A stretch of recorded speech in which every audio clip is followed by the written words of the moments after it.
अध्यक्ष महोदय, 15 दिसंबर की सुबह दिल्ली सचिवालय में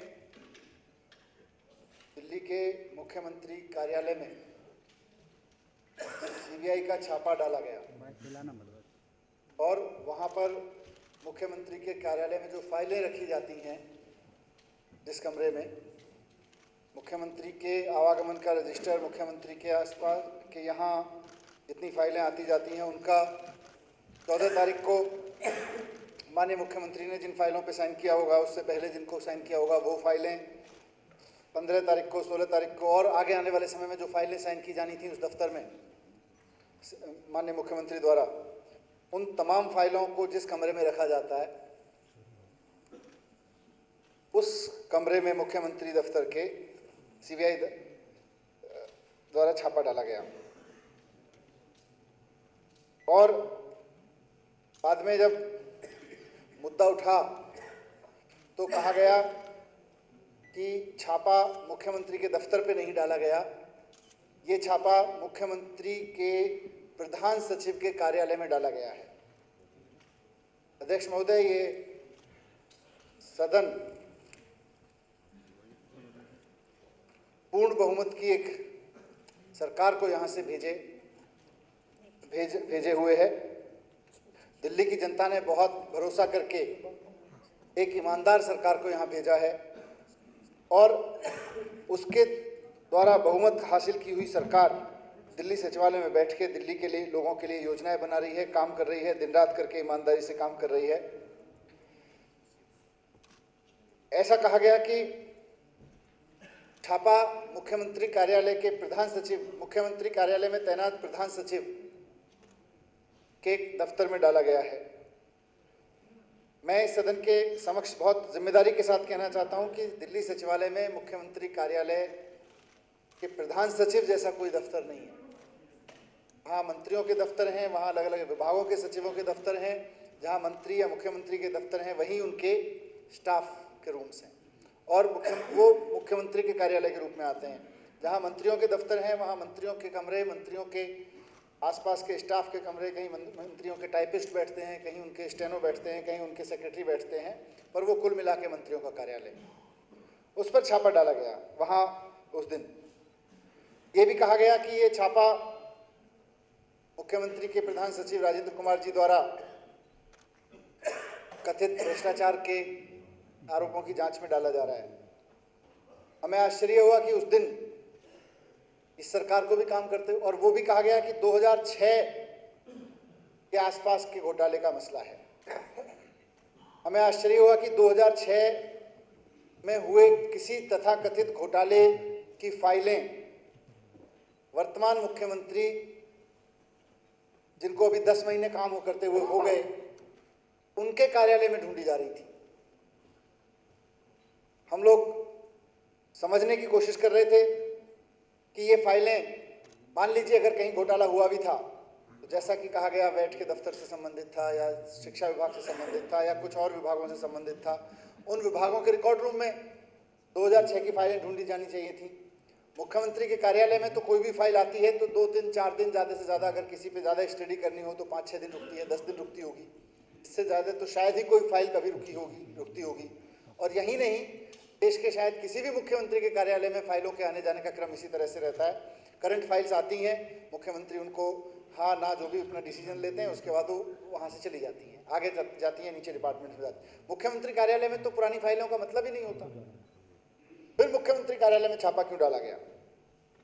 तो ये बेहद गंभीर स्थिति थी, क्योंकि ये बहुत ईमानदारी से काम कर रही सरकार है और किसी भी कीमत पर, चाहे वो अधिकारियों का करप्शन हो, निचले स्तर पे किसी चपरासी का भी करप्शन हो या एमएलएज का करप्शन हो, पॉलिटिकल लीडरशिप का करप्शन हो या मंत्रियों का करप्शन हो, किसी भी स्तर पे बर्दाश्त करने को तैयार नहीं है ये सरकार। और सारे देश में ये चर्चा है, सब में ये चर्चा है। उसके बावजूद मुख्यमंत्री कार्यालय पर छापा डालना एक बेहद शर्मनाक घटना थी। मैं ये प्रस्ताव करता हूं कि ये सदन राष्ट्रीय राजधानी क्षेत्र दिल्ली के सचिवालय में मुख्यमंत्री कार्यालय में सीबीआई द्वारा हाल ही में डाले गए छापे से उत्पन्न स्थिति के बारे में चर्चा करें। अब नियम 90 के अंतर्गत सरकारी संकल्प, अब श्री मनीष सिसोदिया जी माननीय उप मुख्यमंत्री नियम 90 के अंतर्गत सरकारी संकल्प प्रस्तुत करने के लिए सदन की अनुमति लेंगे। अध्यक्ष महोदय, मैंने नियम 107 के अंतर्गत जो प्रस्ताव सदन के समक्ष रखा है, उसी से संदर्भ में नियम 90 के अंतर्गत एक और प्रस्ताव मैं सदन के समक्ष रखना चाहता हूं। मुझे इसकी अनुमति प्रदान की जाए। यह प्रस्ताव सदन के सामने है। जो इसके पक्ष में है वे हाँ कहें, जो इसके विरोध में है वे ना कहें।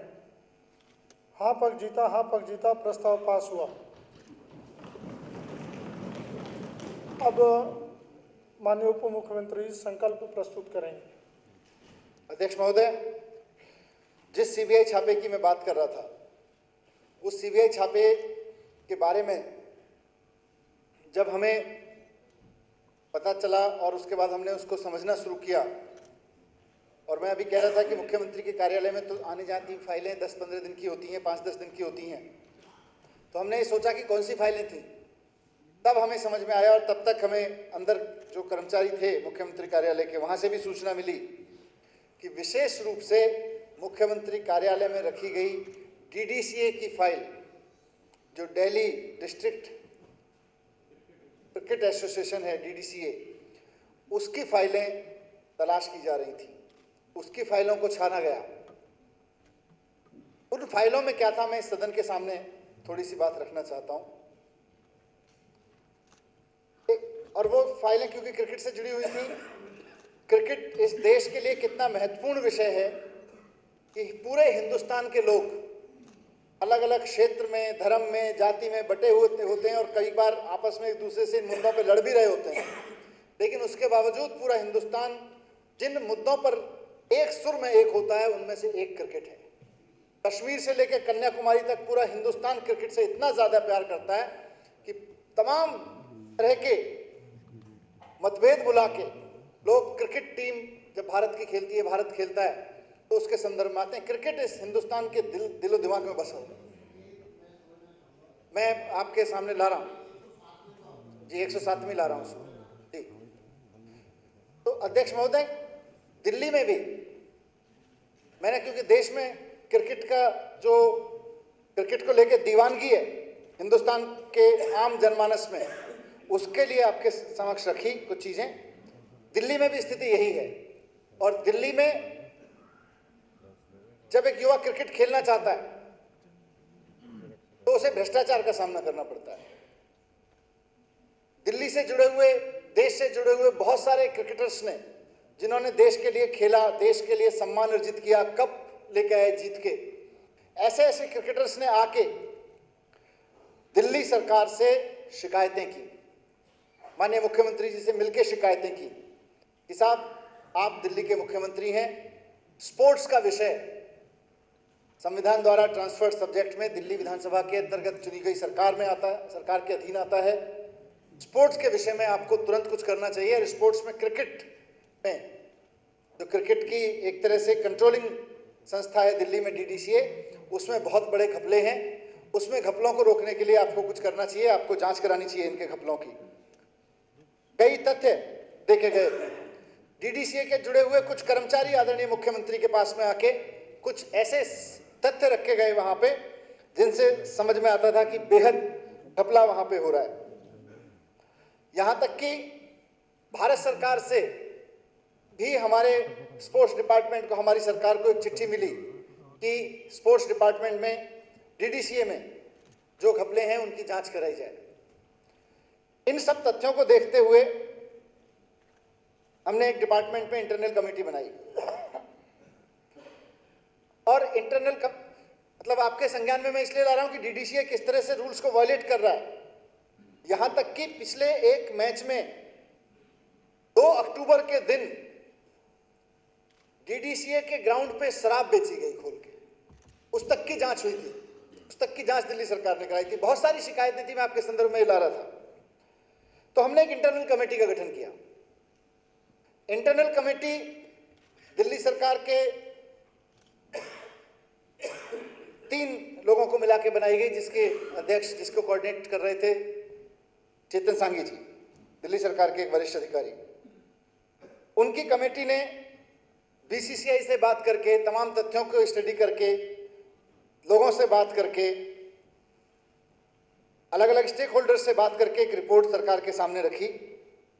और उस रिपोर्ट को देख के तो हमें लगा कि क्रिकेट का दिल्ली में अगर भट्टा बैठा हुआ है, दिल्ली के नौजवान अगर खेल में, क्रिकेट के खेल में आगे नहीं आ पा रहे हैं, तो उसकी एकमात्र वजह डीडीसीए का भ्रष्टाचार है, ऊपर से नीचे तक भ्रष्टाचार है।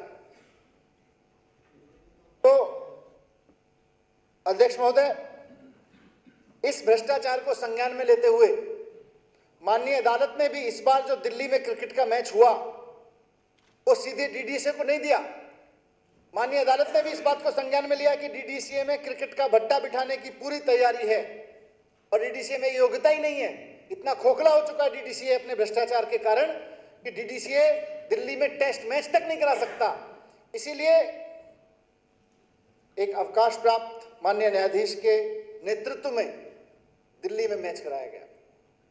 दिल्ली का इस बार का जो कोटला टेस्ट मैच हुआ, हम सब जानते हैं, सारा मीडिया जानता है, सारे सब लोग जानते हैं इस बात को कि वो मैच सिर्फ डीडीसीए में चलते भ्रष्टाचार के कारण एक अवकाश प्राप्त माननीय न्यायाधीश के नेतृत्व में कराया गया। वहां उनको उनकी देखरेख में करवाया गया। हमारी रिपोर्ट भी वही कह रही थी। उस रिपोर्ट के आधार पर सरकार आगे का एक्शन लेने की योजना बना रही थी। सीबीआई रेड्स में उन फाइलों को पढ़ा गया, एक एक पेज को वहां पढ़ा गया और नोट्स थे। मैंने आपसे कहा कि डीडीसीए के अधिकारी थे वहां पे। डीडीसीए के अधिकारी भी आके, विस्ल ब्लोअर्स आके डीडीसीए के करप्शन की और उनके पुराने अध्यक्षों के कार्यकाल की चर्चा करके गए थे, किस तरह से घोटाले होते रहे हैं। उन नोट्स के बारे में पूछा गया कि ये नोट्स कौन देके गया था, कौन कौन मुख्यमंत्री से मिलता था आके। ये सब चीजें हुई वहां पे। अध्यक्ष महोदय, मेरा स्पष्ट आरोप एक तो ये है, स्पष्ट कहना ये है कि ये जो जांच, ये जो सीबीआई की रेड हुई उस दिन मुख्यमंत्री कार्यालय पे, ये शुद्ध रूप से ये देखने के लिए हुई कि डीडीसीए की फाइल में क्या क्या लिखा हुआ है, किस किस तरह की शिकायतें आई हैं, उसमें क्या क्या तथ्य दिए गए हैं और सरकार में अगर अभी तक कोई चर्चा हुई है तो उस पर क्या चर्चा हुई है और सरकार उस पर क्या एक्शन लेने का प्लान बना रही है। अभी जब हमने ये मुद्दा उठाया, मीडिया के सामने उठाना शुरू किया, तो पूर्व क्रिकेटर्स ने आप उनके क्रिकेट प्रेम का वो देखिए, पार्टी हित से ऊपर उठ के, पार्टी लाइन से ऊपर उठ के उन्होंने कहा कि मेरे लिए पार्टी बाद में है, देश का क्रिकेट पहले है। उन्होंने ऊपर उठ के अपनी ही पार्टी के नेता के खिलाफ, जो कि डीडीसी के अध्यक्ष हैं अरुण जेटली जी, उनके खिलाफ उन्होंने ना सिर्फ बयान दिए बल्कि बहुत ठोस सबूत भी पेश किए। और उन्होंने प्रेस कॉन्फ्रेंस करके, अध्यक्ष महोदय, प्रेस कॉन्फ्रेंस करके उन्होंने बाकायदा बोलने दीजिए एक बार, ये बात रखी बीच में कि किस तरह से अरुण जेटली जी को सारे घोटालों का ना सिर्फ पता था बल्कि उन्होंने सबूत रखे कि अरुण जेटली जी बाकायदा डीडीसीए के घोटालेबाजों को बचाने के लिए साजिशें रच रहे थे। मुझे मालूम है, बाकायदा अरुण जेटली जी की नॉलेज में मीटिंग्स की रिकॉर्डिंग्स में ये बात कही गई है कि डीडीसीए के चेयरमैन रहते हुए उनको घोटालों का पता था और उन घोटालों को दबाने के लिए इसको सुन लूंगा मैं। ऑन रिकॉर्ड कन्फेशन है उनका इस बात को लेके, अरुण जेटली जी का। इनके बोलने के बाद मैं सुन लूंगा। अध्यक्ष महोदय, उनका ऑन रिकॉर्ड कन्फेशन है इस बात को लेके कि डीडीसीए में घोटाला है, डीडीसीए के घोटालेबाजों को बचाना उन्होंने स्वीकार किया है कि हमारी जिम्मेदारी है। यही हमारी फाइल का नोट कहता था। जो फाइल में विसिल ब्लोअर्स के नोट्स लगे हुए थे वही वो विसिल ब्लोअर के नोट्स कहते थे, वही चेतन सांगी की रिपोर्ट कहती है। अब 2 मिनट लिख के दे दीजिए। अध्यक्ष महोदय, वही सारी चीजें घूम घूम के आ रही हैं। तो कहीं ना कहीं डीडीसीए का घोटाला, उसमें अरुण जेटली जी का रोल हमारी रिपोर्ट्स में भी साबित हो रहा था। हमारे जो खुद उनकी पार्टी के मेंबर ऑफ पार्लियामेंट ने, जो कि देश प्रेमी, क्रिकेट प्रेमी व्यक्ति हैं, उन्होंने भी ये मुद्दा उठाया, उसमें भी ये बात साबित हो रही है। उन्होंने जो सबूत रखे उसमें भी ये बात शामिल हो रही है कि अरुण जेटली के कार्यकाल में डीडीसीए में जबरदस्त घोटाला हुआ और अरुण जेटली जी उनको लगातार बचाने की कोशिश कर रहे थे। कैसे कैसे घोटाले हुए, 16 हजार में लैपटॉप एक महीने में किराए लेने के घोटाले हुए। अध्यक्ष महोदय, स्टेडियम बनाने में घोटाला हुआ। अभी 16,000 का लैपटॉप का किराया एक दिन का। ऐसे घोटाले जिस संस्था में जिस अध्यक्ष के होते हुए रह रहे हो अध्यक्ष महोदय, वैसे में मैं, क्योंकि ये सदन संविधान के तहत स्पोर्ट्स के मसलों को देखने के लिए पूरी तरह अधिकार प्राप्त है, स्पोर्ट्स में घोटाले में कोई भी व्यक्ति हो, चाहे वो केंद्र में मंत्री हो, किसी पार्टी का हो, कहीं का भी हो, उसको बख्शा नहीं जाना चाहिए। उसके खिलाफ सख्त से सख्त जांच होनी चाहिए और सख्त से सख्त कार्रवाई होनी चाहिए।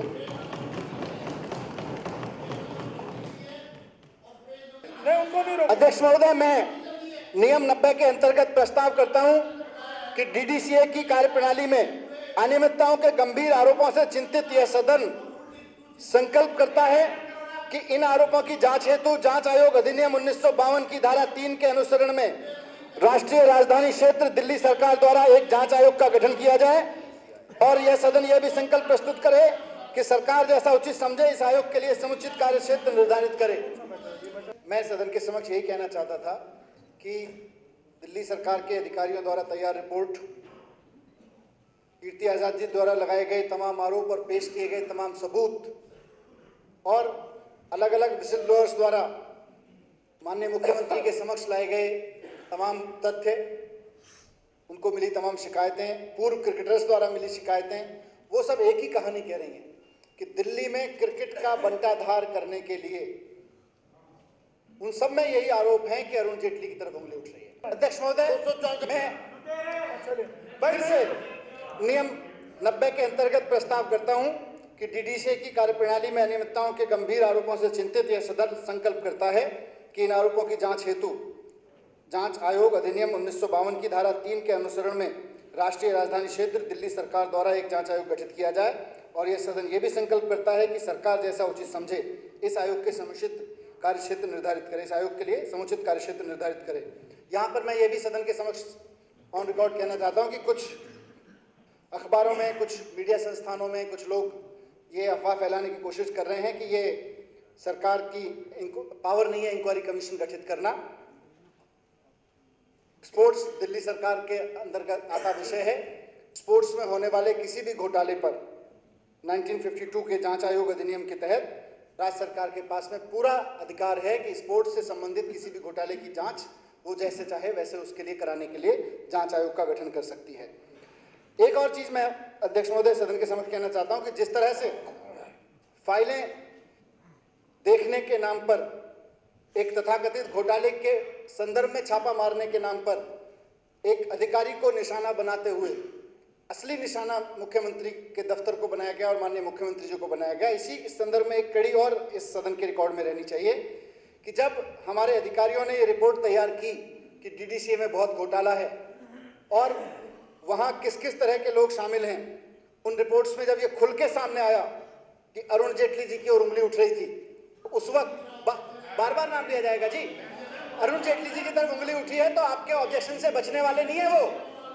अगर भ्रष्टाचार हुआ है तो जिसने भी भ्रष्टाचार किया है उसको हीट फेस करनी पड़ेगी अपने एक्शंस की।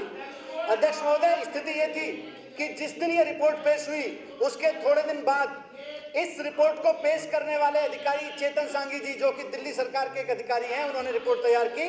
उनके खिलाफ एसीबी में, जिसको केंद्र सरकार ने अपने अधीन ले रखा है, उनके खिलाफ एफआईआर करवा दी गई। तो अधिकारियों को परेशान किया जा रहा है, अधिकारियों का काम करना मुश्किल कर दिया जा रहा है, अधिकारियों को डराया जा रहा है, मुख्यमंत्री को छापा मारा जा रहा है। ये कैसे लोकतंत्र की बात है अध्यक्ष महोदय? खेल में नौजवानों की भावनाओं पर खिलवाड़ किया जा रहा है, क्रिकेट खेलने का सपना देखने वाले नौजवानों के साथ की जिंदगी के साथ खेल किया जा रहा है। अध्यक्ष महोदय, इस सदन की जिम्मेदारी बनती है कि इसमें बहुत जिम्मेदारी के साथ आज इस पर गंभीरता से चर्चा करें और कोई निर्णय दे। मैं ये प्रस्ताव सदन के समक्ष रखता हूँ।